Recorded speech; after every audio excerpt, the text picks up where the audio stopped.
Okay, to remove the tensioner, all you really need to do is just take the tensioner adjust bolt out. Remember, it's already loose because we loosened it to take the timing belt off, so to remove it should be pretty easy. Before you do though, just take note of how everything is put together, particularly the way the spring is located, how it connects to the tensioner, and how it's looped over the spring mount on the left there.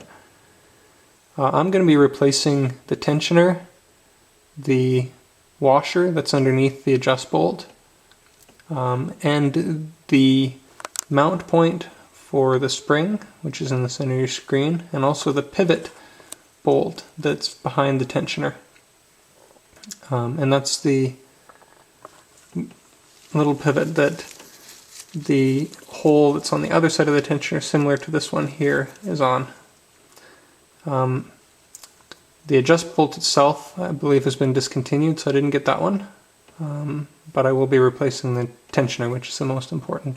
The spring too is a discontinued part, but if you see that yours is looking fatigued or worn or rusted, then you'd certainly want to replace that. Mine looks like it's okay. So as I said, this should just be finger tight at this point. Just thread it out.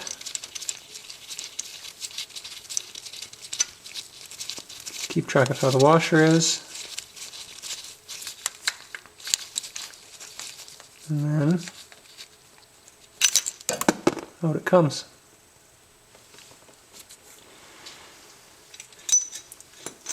So now I'm going to take the time to just clean that area and replace that pivot, which is in the center there, and also the hanger for the spring.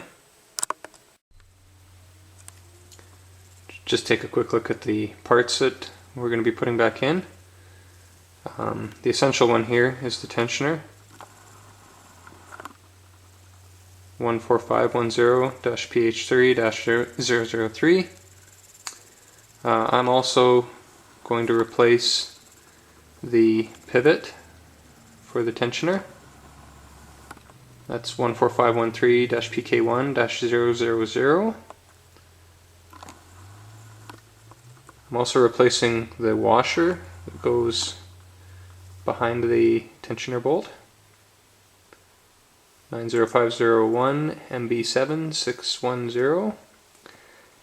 And lastly, I'm replacing the mount for the little hanger that the end of the tensioner spring hangs off.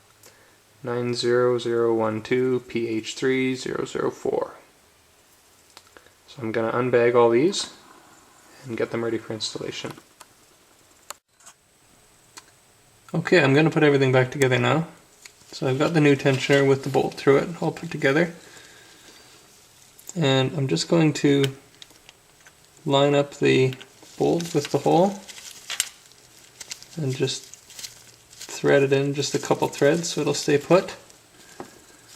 Then I can spin the tensioner and line up the hole for the pivot, and that will just go right over top, and then I can push the tensioner in and it's now on the pivot, you can see. Also note the way that I've put the washer on. The washer is tapered. The big side goes out, the little side goes in. So the little side contacts the tensioner, the big side contacts the adjust bolt. So I'm just going to finger tighten the adjust bolt in. Remember, we need it loose for doing the adjustment later. So for now, we just want it tight enough that it's not going to allow that tensioner to come away from the pivot, but it's still loose enough that we can easily move it. At this point we can put the spring back in. So big end of the spring goes on the spring hanger and the little end goes into the tensioner. There, I've got the spring back on the tensioner, and the adjust bolt is just finger tightened in. but still loose enough that the tensioner can swing about. So we're ready to move on.